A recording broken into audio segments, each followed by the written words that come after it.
Good morning, dear students. In the last lecture, we have discussed about triangle law of vector addition. Okay. In this lecture, we will study about parallelogram law of vector addition. ये क्या होता है? इसमें भी हमने यही सीखना है कि टू वेक्टर्स को ऐड करना है, उसका लॉ है। देखो इसमें पता क्या है, जिन वेक्टर्स को आपने ऐड करना है वो सेम पॉइंट्स पे एक्ट करते हैं। जैसे ये ए वेक्टर और बी वेक्टर देखो एक सेम पॉइंट पे एक्ट कर रही हैं।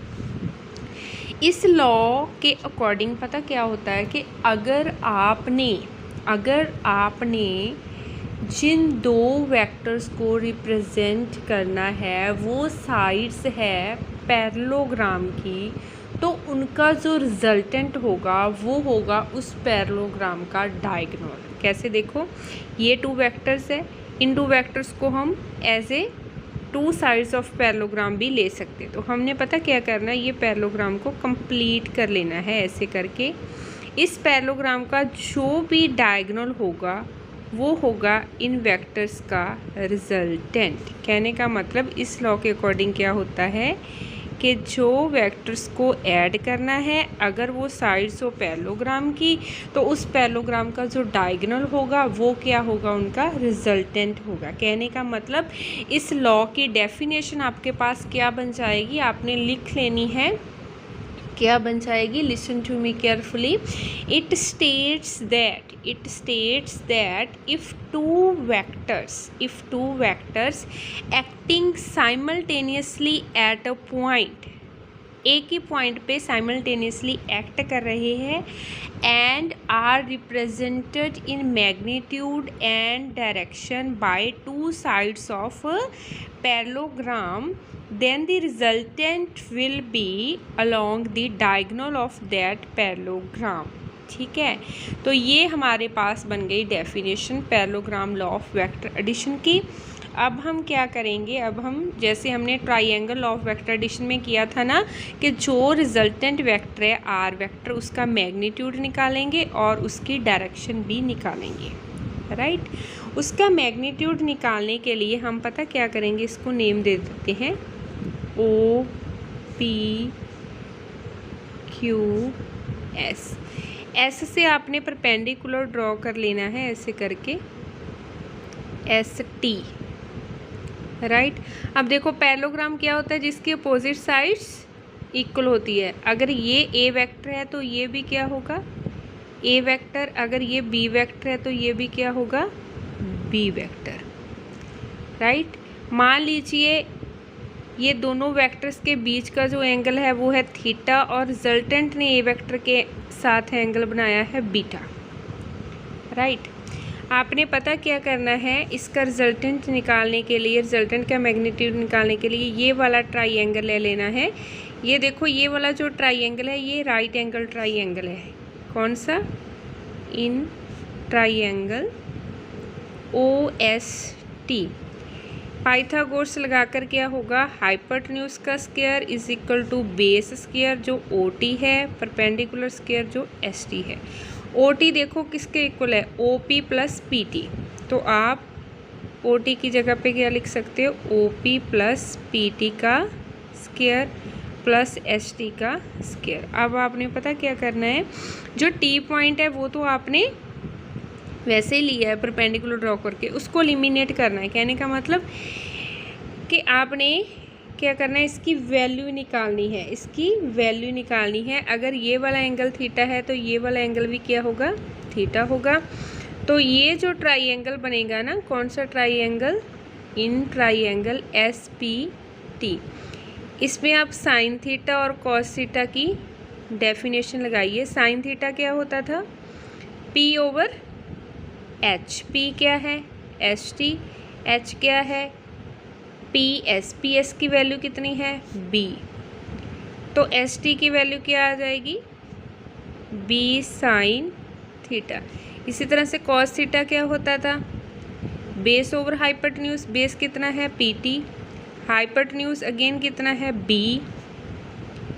तो पी टी की वैल्यू क्या आ जाएगी, बी कॉस थीटा। और ओ पी की वैल्यू कितनी है, देखो ए। OP की वैल्यू कितनी है A, और OS की वैल्यू कितनी है R। ये वैल्यूज़ आप पुट कर दीजिए।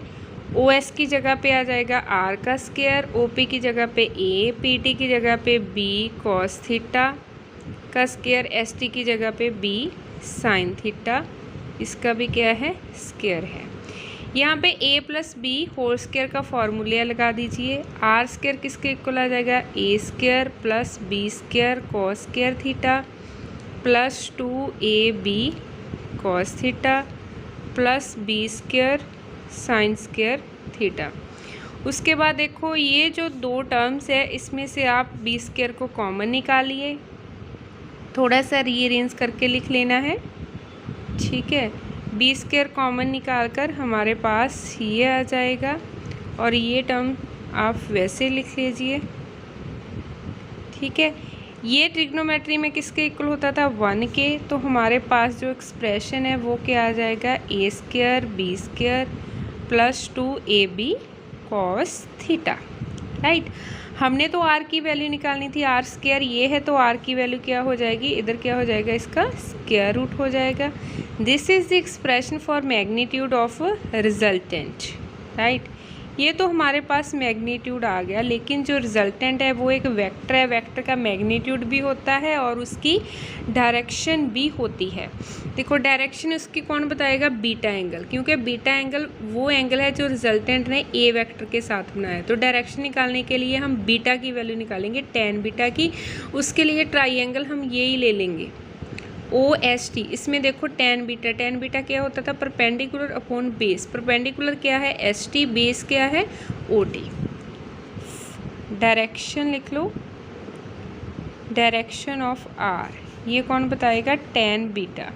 tan बीटा अभी हमने देखा किसके इक्वल है ST over OT, ST over OT।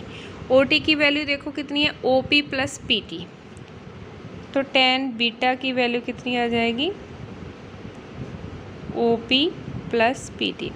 अब देखो ये वैल्यू हमने निकाली थी, OP की वैल्यू कितनी थी A, ST की वैल्यू ये, PT की वैल्यू ये, तो हमारे पास tan बीटा की वैल्यू क्या आ जाएगी, ST की वैल्यू कितनी थी B sine theta, B sine theta, इसकी A, इसकी B cos theta. This is the expression which will tell us the direction of resultant vector.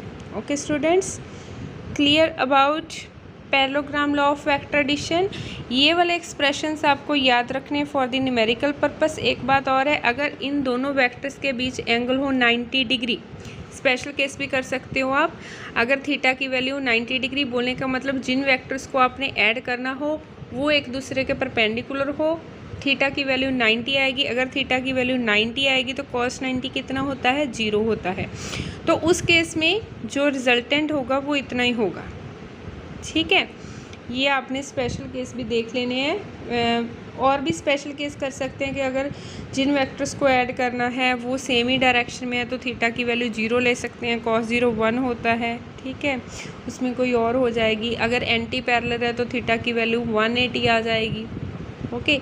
उसके अकॉर्डिंग आपने इसके स्पेशल केस भी कर लेनी है। Thank you, have a nice day.